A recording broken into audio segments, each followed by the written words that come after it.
Nigel Farage is heading for Brussels, and we're going with him.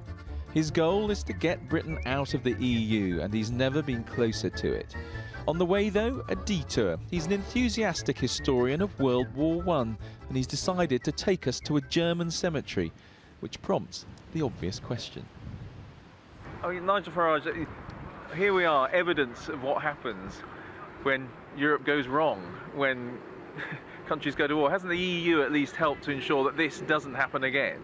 Well, you know, the EU thinks that the existence of nation-state is what has led to these terrible wars. But I would argue, actually, it's the lack of democracy within nation-state that led to these wars. And provided Europe has nation-states that are run democratically, we will never fight each other again. But, I mean, isn't the lesson of the 20th century in Europe that you do need something a bit different because of these competing nation-states? And the European Union provides that framework to head off war like this. I'm afraid you only have to look in the Balkans and what's happened in Yugoslavia to realise that if you artificially put people together, it's likely to cause trouble, not solve it.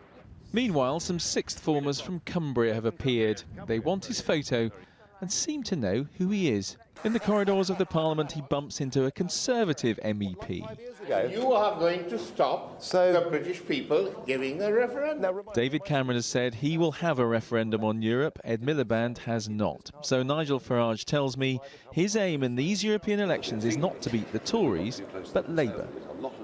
The way to get a referendum is to beat the Labour Party on May the 22nd and to make Ed Miliband change his policy. If the two big parties go into a general election promising a referendum, there will be one.